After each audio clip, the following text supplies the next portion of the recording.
মার্কিন president Donald Trump জানান খুব শীঘ্রই দক্ষিণ কোরিয়ার সাথে একটি বাণিজ্য চুক্তি চূড়ান্ত করা হবে। এশিয়া প্রশান্ত মহাসাগরীয় অর্থনৈতিক সহযোগিতা এপেক সম্মেলনে যুক্ত হয়ে দক্ষিণ কোরিয়ায় পৌঁছে একথা বলেন ট্রাম্প। এদিকে দক্ষিণ কোরিয়ার প্রেসিডেন্টের উপদেষ্টা বলেছেন উভয় পক্ষ পারস্পরিক শুল্ক 25% থেকে কমিয়ে 15% করবে। এছাড়া দক্ষিণ কোরিয়া যুক্তরাষ্ট্রে $350 বিলিয়ন বিনিয়োগ করবে। বিস্তারিত মনিরুজ্জামান বাবুর রিপোর্টে। এশিয়া সফরের শেষ ধাপে টোকিও থেকে দক্ষিণ কোরিয়ার বুসান শহরে পৌঁছান যুক্তরাষ্ট্রের president Donald Trump.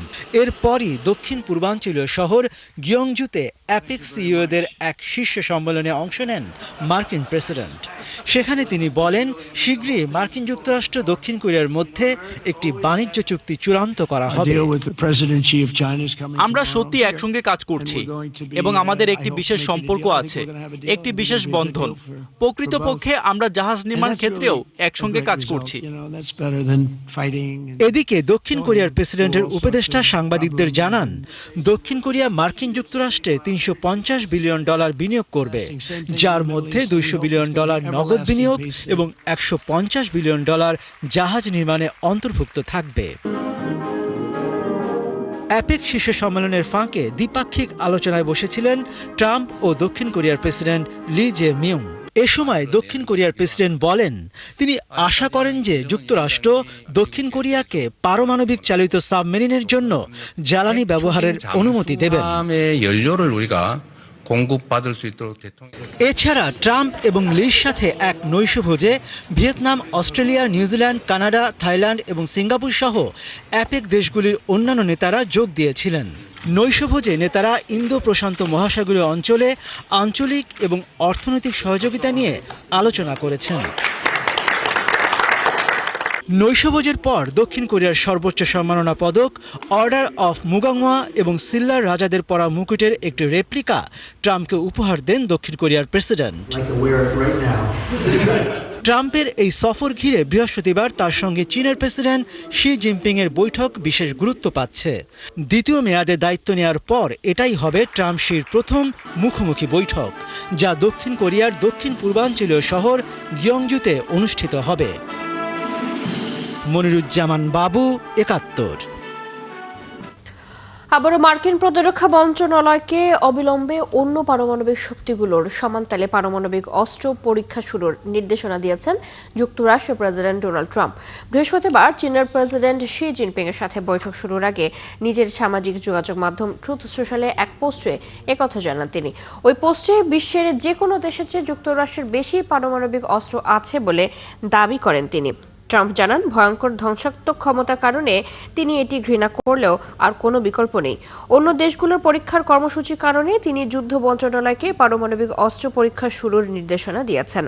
Russia 2021 October নতুন বুরেভেস্তনিক ক্রুজ ক্ষেপণাস্ত্রের পরীক্ষা চালায় আর এর পরদিন পারমাণবিক হামলার মহড়া চালায়। এরপর মঙ্গলবার রাশিয়া পারমাণবিক শক্তিচালিত পসাইডন সুপার টর্পেডোর সফল পরীক্ষা চালায়।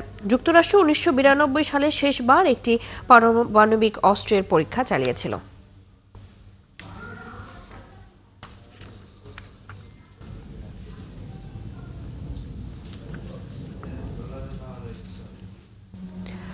চীনের ওপর আরোপিত শুল্ক কমাবেন বলে জানিয়েছেন যুক্তরাষ্ট্রের প্রেসিডেন্ট ডোনাল্ড ট্রাম্প। দক্ষিণ কোরিয়ার বুসানে চীনের প্রেসিডেন্ট শি জিনপিং এর সাথে বৈঠকের পর একথা জানান ট্রাম্প। দুর্লভ খনিজ নিয়ে একটি সমঝোতা চুক্তি করেছে যুক্তরাষ্ট্র ও চীন। এছাড়া চলমান বাণিজ্য উত্তেজনার মধ্যেই চীনা পণ্যের উপর ফেন্টানিল সম্পর্কিত শুল্ক 10% নামিয়ে আনার ঘোষণা দেন ট্রাম্প। বিস্তারিত মনিরুজ্জামান বাবুর রিপোর্টে। 6 বছর পর দক্ষিণ কোরিয়ায় বহুল প্রত্যাশিত বৈঠকে মুখোমুখি হন ট্রাম্প এবং শি জিনপিং। দুই নেতার এই বৈঠক 1 ঘন্টা 40 মিনিট ধরে চলেছে। শেষবার 2019 সালে মুখোমুখি হয়েছিলেন ট্রাম্প এবং জিনপিং। শুল্ক নিয়ে গত কয়েক মাসে দুই দেশের মধ্যে টানাপোড়েন চলেছে। বৈঠক শুরুর আগে দুই নেতা গণমাধ্যমের সামনে কথা বলেন। এ সময় শি বলেন, ট্রাম্পের সঙ্গে মিলিত হয়ে তিনি আনন্দিত। অন্যদিকে ট্রাম্প জানান, তিনি মনে করেন বিশ্বের জন্য এই বৈঠক দারুণ ফল বয়ে আনবে। তাদের দ্বিপাক্ষিক আলোচনায় গুরুত্বপূর্ণ বিষয়গুলোর মধ্যে বিরল মৃত্তিকা ও এআই চিপ অন্যতম ছিল। এর পাশাপাশি ফেন্টানাইল সমস্যা ও সয়াবিন রপ্তানি ট্রাম্পের দিক থেকে আলোচনার অন্যতম প্রধান বিষয় ছিল। বৈঠকের পর সাংবাদিকদের সঙ্গে ট্রাম্প বলেন, চীনের উপর আরোপিত বর্তমান শুল্ক হার ৫৭ থেকে কমিয়ে ৪৭% করা হয়েছে। এছাড়া যুক্তরাষ্ট্রে ফেন্টানাইল প্রবেশ রোধে চীনের উপর ২০% শুল্ক আরোপ করা হয়েছিল, সেটি ১০% কমিয়ে তাৎক্ষণিকভাবে কার্যকর করা হয়েছে। গুরুত্বপূর্ণ খনিজ পদার্থের বাণিজ্য সংক্রান্ত ইস্যুটি সম্পূর্ণভাবে নিষ্পত্তি হয়েছে বলে জানান ট্রাম্প। এটি একটি অসাধারণ বৈঠক ছিল। তিনি একজন মহান নেতা। আমরা অনেক গুরুত্বপূর্ণ বিষয়ে সমঝোতায় পৌঁছেছি, যার বিস্তারিত শীঘ্রই জানানো হবে। ওয়াশিংটন ও বেইজিং এখন অনেক বিষয়ে একমত। বিরল খনিজের রপ্তানি নিয়ন্ত্রণের জন্য চীনের পণ্যে ১০০% শুল্ক আরোপ করেছিল ট্রাম্প প্রশাসন। আগামী ১ নভেম্বর থেকে তা কার্যকর হওয়ার কথা ছিল। বৈঠকে তাইওয়ান প্রসঙ্গে কোনো আলোচনা হয়নি। এছাড়া ইউক্রেন যুদ্ধ নিয়ে শি জিনপিংয়ের সাথে কাজ করবেন বলে জানিয়েছেন ট্রাম্প। মার্কিন প্রেসিডেন্ট আরও জানান, চলতি বছরের এপ্রিলে চীন সফরে যাবেন তিনি। তার চীন সফরের পরই যুক্তরাষ্ট্র সফর করবেন শি জিনপিং। মনিরুজ্জামান বাবু, ৭১। পারমাণবিক শক্তি সম্পন্ন ও স্বয়ংক্রিয় সুপার টর্পেডো পোসেইডনের সফল পরীক্ষা চালানোর দাবি করেছে রাশিয়া।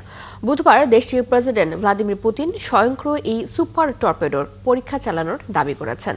পুতিন বলেন, রাশিয়া পারমাণবিক শক্তি সম্পন্ন একটি স্বয়ংক্রিয় পোসেইডন সুপার টর্পেডোর পরীক্ষা চালিয়েছে এবং এটি দুর্দান্ত এক সাফল্য।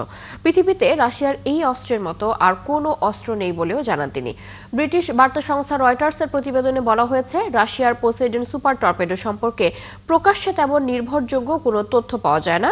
তবে এটি মূলত একটি স্বয়ংক্রিয় পারমাণবিক টর্পেডো, যা তেজস্ক্রিয় সুনামি কিংবা সমুদ্র ঢেউ সৃষ্টি করে উপকূলীয় শহরগুলোকে বসবাসের অযোগ্য করে তুলতে পারে। এর আগে পারমাণবিক শক্তিসম্পন্ন ক্রুজ ক্ষেপণাস্ত্র বুরেভেস্তনিকের সফল পরীক্ষা চালানোর দাবি করেন ভ্লাদিমির পুতিন।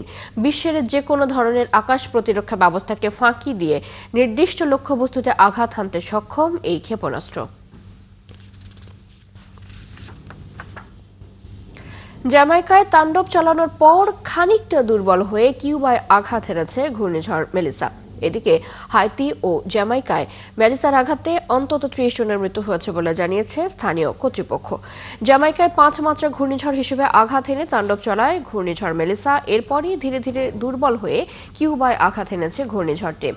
এ সময় বাতাসের গতিবেগ ছিল ঘন্টায় ১১৫ মাইল। এদিকে হাইতির দক্ষিণ উপকূলীয় শহর পেটিগুয়াভে একটি নদীর পানি উপচে পড়লে অন্তত ২৩ জনের মৃত্যু হয়। প্রবল বন্যায় শহরের বহু বাড়িঘর ধসে পড়ে। জামাইকায় মারাত্মকভাবে ক্ষতিগ্রস্ত সেন্ট এলিজাবেথে ৪ জনের মরদেহ উদ্ধার করা হয়েছে। এছাড়া এক শিশু গাছ চাপায় মারা গেছে বলে জানিয়েছেন দেশটির প্রতিমন্ত্রী। মেলিসার তাণ্ডবে দ্বীপে প্রায় ৩/৪ বিদ্যুৎবিহীন হয়ে পড়ে। ঝড়ের প্রভাবে ব্যাপক ভূমিধস হয়েছে অনেক স্থানে। যুদ্ধবিরতি পুনরায় কার্যকর রাখার ঘোষণা দিয়েও গাজায় নতুন করে হামলা চালিয়েছে ইসরায়েল। সর্বশেষ এই হামলায় ২ জন নিহত হয়েছেন। এর আগে মঙ্গলবার রাতভর ও বুধবারের হামলায় নিহত হয়েছিলেন শতাধিক ফিলিস্তিনি। নিহতদের অধিকাংশই নারী ও শিশু।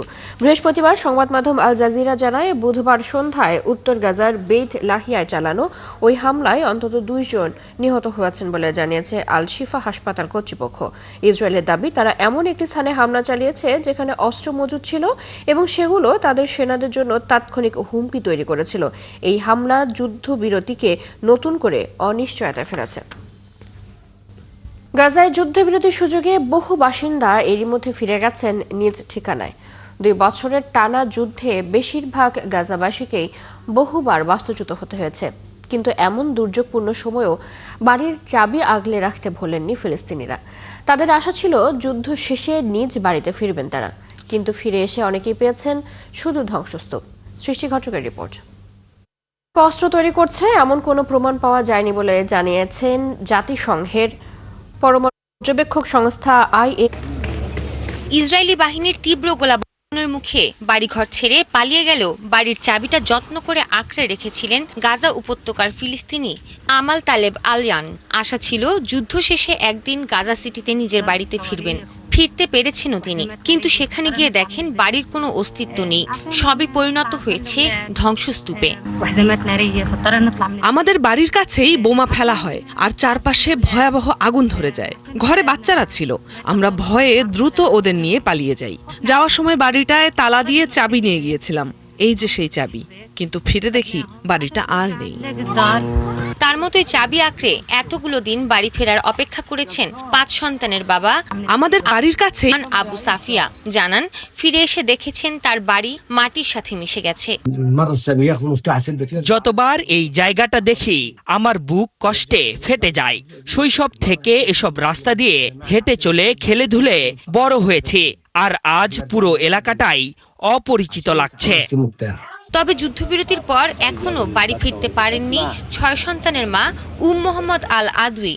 তাই তার বাড়িটা টিকে আছে কিনা তা এখনো জানেন না তিনি। আমি এখনো জানি না আমাদের বাড়িটা টিকে আছে নাকি ধ্বংস হয়ে গেছে। ওই বাড়িটাই আমাদের একমাত্র সম্বল, সন্তানদের ভবিষ্যৎ। ফিরে গিয়ে যদি দেখি বাড়িটা নেই, তাহলে আমাদের আশ্রয় নেয়ার কোনো জায়গা থাকবে না। তাই শুধু প্রার্থনা করছি ফিরে গিয়ে যেন দেখি বাড়িটা টিকে আছে। এরই মধ্যে যুদ্ধবিরতি লঙ্ঘন করে নতুন করে ইসরায়েলের আগ্রাসন শুরু হওয়ায় আবারও বাস্তুচ্যুত হওয়ার ভয়ে রয়েছেন গাজার বাসিন্দারা। আবারও যেন যুদ্ধ শুরু না হয় সে প্রার্থনাই করছেন তারা। সৃষ্টি ঘটক, ৭১। ইরান পারমাণবিক অস্ত্র তৈরি করছে এমন কোনো প্রমাণ পাওয়া যায়নি বলে জানিয়েছেন জাতিসংঘের পরমাণু পর্যবেক্ষক সংস্থা IAEA এর প্রধান রাফাল গ্রসি। বৃহস্পতিবার এক প্রতিবেদনে তথ্য জানিয়েছে সংবাদ মাধ্যম TRT ওয়ার্ল্ড। বুধবার সাংবাদিকদের সাথে আলাপকালে IAEA মহাপরিচালক জানান, ইরান পারমাণবিক অস্ত্র বানাচ্ছে না আর অতীতেও বানায়নি। তিনি জানান, IAEA এর জুন মাসের প্রতিবেদনে স্পষ্টভাবে বলা হয়েছে ইরানের এমন কোনো কর্মসূচি নেই। IAEA এর প্রতিনিধি দল ইরানে এমন কিছু দেখেনি বলে জানান তিনি। ফ্রান্স, জার্মানি ও যুক্তরাজ্য সম্প্রতি ইরানের বিরুদ্ধে জাতিসংঘের নিষেধাজ্ঞা পুনর্বহালের প্রক্রিয়া বা স্ন্যাপব্যাক ব্যবস্থা সক্রিয় করার পর তেহরান IAEA এর সাথে সম্পর্ক পুনর্মূল্যায়নের ঘোষণা দেয়।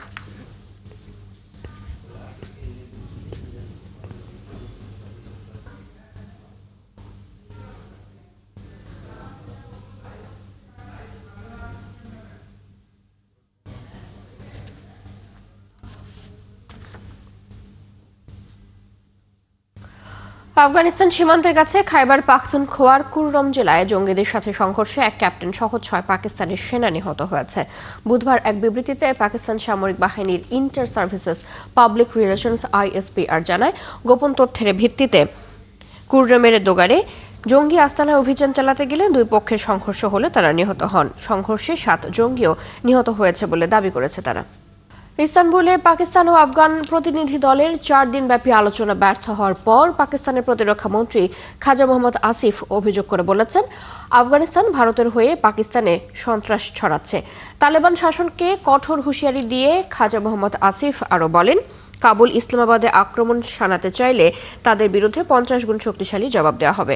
আসিফ আফগানিস্তান নিয়ে এই অভিযোগ করার পাশাপাশি শান্তি চুক্তি থেকে বারবার পিছিয়ে আসার জন্য আফগান আলোচকদের সমালোচনা করেন।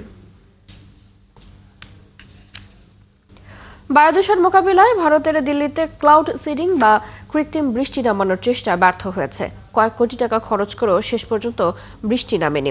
গত মঙ্গলবার 2 ধাপের দিল্লিতে প্রথম ক্লাউড সিডিং পদ্ধতিতে কৃত্রিম বৃষ্টি নামানোর চেষ্টা চালানো হয়। তবে ভারতের আবহাওয়া অধিদপ্তর জানিয়েছে, ক্লাউড সিডিং এর পরও দিল্লিতে কোথাও বৃষ্টি হয়নি। স্থানীয় সংবাদ মাধ্যমের প্রতিবেদনের মতে, দিল্লির বায়ুদূষণ মোকাবিলায় রাজ্য বিজেপি সরকার গত 7 মে ক্লাউড সিডিং প্রকল্পের অনুমোদন দেয়।